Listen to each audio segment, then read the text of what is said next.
What if money disappears?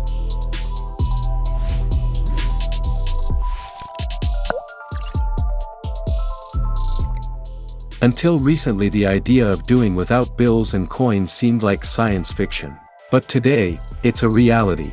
In many countries, money as we know it is becoming obsolete. Wallets are being replaced by our ubiquitous smartphones, while banknotes and metal coins are being replaced by digital ones and zeros.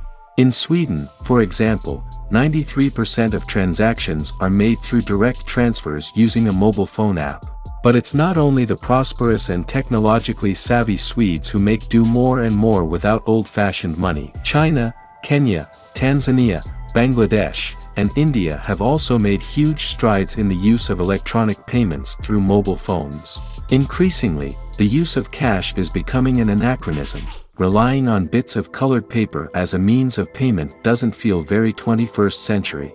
For governments, the advantages of the widespread use of technologies are obvious. Every transaction is registered and can be tracked by, among others, the authorities. For those who launder money, evade taxes, traffic drugs, or finance terrorists, the digital trail left by digital money transactions is a problem. In contrast, for hackers who know how to break into an account and transfer funds to another owner, these new technologies open up immense opportunities. The rise of cryptocurrencies, for example, brings unprecedented challenges. These virtual currencies, or digital assets, are complex encrypted algorithms that can be used as a verifiable and guaranteed method of payment.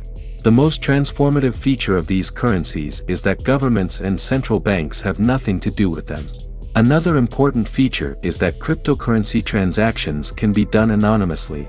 Digital technologies and the internet facilitate the possibility of acting anonymously in many areas, in business, romance, crime, terrorism, etc.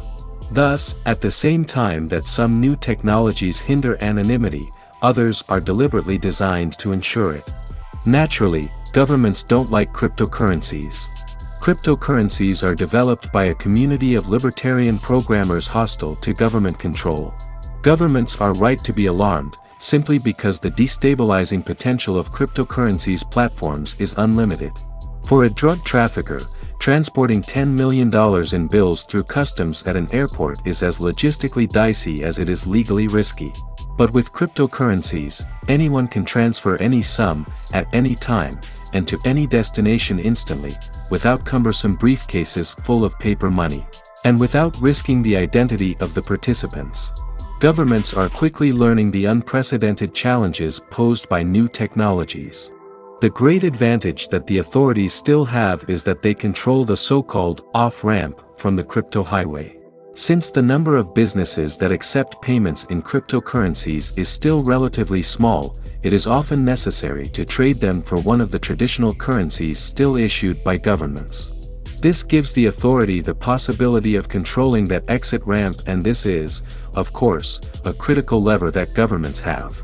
We still cannot tell if the future belongs to transparent technologies such as PayPal or opaque ones such as Zcash. Most likely, they will coexist, depending on the country and the sector of the economy. But there is no doubt that, as the 21st century marches on, it will become more common to find bills and coins in museums rather than in our pockets.